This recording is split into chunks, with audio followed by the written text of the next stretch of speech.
Assalamualaikum warahmatullahi wabarakatuh. Jumpa lagi dengan saya di Ayu Say Channel. Kali ini saya akan melanjutkan pembahasan tentang driving. Yang kemarin udah bahas tentang defensive driving. Sekarang lanjutannya ya, safety driving. Sesuai namanya, safety driving. Safety artinya adalah keselamatan, driving artinya adalah mengendara. Maka safety driving adalah berkendara sesuai dengan standar keselamatan, terutama yang berlaku di suatu negara atau wilayah. Yang pertama adalah manual atau buku panduan dari kendaraan itu sendiri, dan selanjutnya adalah Highway Code yang diterbitkan oleh Dirjen Perhubungan di tahun 2005 yang saya punya ya. Kemudian yang tidak kalah penting adalah peraturan dari pemerintah, yaitu Undang-Undang Nomor 22 Tahun 2009. Nanti dibaca ya.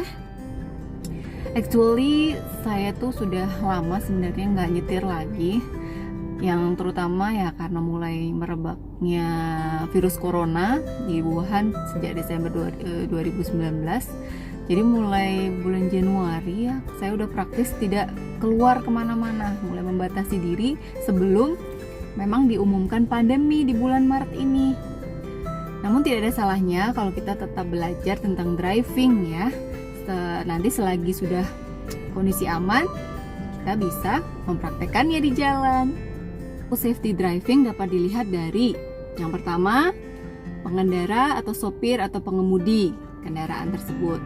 Tentunya kita tidak boleh mengemudi dalam keadaan lelah. Lelah ini dapat dicirikan kalau kita udah menguap terus, merasa mengantuk ya, tetapi tidak sadar atau tidak mau menyadari atau tidak mau stop karena ada sesuatu hal yang harus kita kejar. Itu pasti cuma habis gitu apa yang kita lakukan? Membelalakkan mata ya kan, padahal kita sudah tidak bisa fokus lagi, tidak mengingat kecepatan, kalau jalannya zigzag ya, kemudian kita lambat bereaksi, terus rasa pedih di mata, dan kemudian kecepatannya tidak stabil. Itu ada tanda-tanda kita lelah. Maka sebaiknya jangan pegang kemudi, itu sangat membahayakan diri maupun orang lain. Ini sering terjadi loh ya, apalagi berkendara di waktu malam atau di waktu siang, di mana jam-jam kita harus bobo ya. Yang kedua, kita tidak sedang sakit ya. Kemudian kita tidak memiliki gangguan pada penglihatan. Kita tidak dalam keadaan mabuk dan tidak 3G atau gelisah, gusar, dan gemetar. Bisa juga ditambah galau ya. Kalau ada 3G ini sebaiknya meminimalisir berada di belakang kemudi. Kemudian kita harus mengetahui atau memahami rambu-rambu lalu lintas, juga marka jalan, dan juga yang tidak kalah penting kita harus memiliki atau mengetahui etika dalam berkendara. Fitur keselamatan selanjutnya yang harus kita perhatikan adalah pada mobil kita. Pastikan mobil kita memiliki airbag ya di sisi sopir maupun di sisi penumpang yang depan terutama, agar meminimalisir jika terjadi naudzubillah mindzalik terjadi tumbukan pada mobil kita. Yang kedua, memiliki safety belt di depan maupun di belakang. Dan juga kita harus memperhatikan berat mobil ya, mobil dengan berat di bawah antara 1.300 sampai 1.700 kg umumnya. Mobil di bawah itu tentu akan sangat ringkih, dan di atas itu banyak hal yang harus kita perhatikan, terutama masalah blind spot ya. Selanjutnya fitur keselamatan yang biasanya diusung oleh mobil-mobil yang high end itu adalah dia memiliki ABS atau anti-lock braking system, kemudian DRL atau daytime running lights, kemudian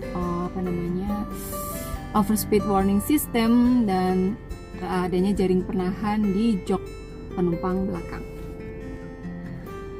Yang ketiga yang tidak kalah pentingnya adalah safety di jalanan itu sendiri. ya. Kita pasti senang banget berada di jalan yang mulus ya, tanpa gelombang sama sekali, tanpa lubang ya, atau kita biasanya nyebutnya ya aspalnya hot mix ya, udah lempeng banget. Itu pasti enak untuk berkendara ya. Dan ada dua hal lagi yang harus kita perhatikan, bahwa jalanan yang memiliki safety safety yang tinggi itu ketika dia memiliki marka yang jelas dan rambu-rambu yang jelas pula. Sekilas tentang rambu dan rambu dan marka. Rambu itu ada 4 ya, ada 4 hal, ada 4 pedoman. Yang pertama adalah rambu peringatan, kemudian rambu perintah, rambu larangan, dan rambu petunjuk. Seperti berikut ini.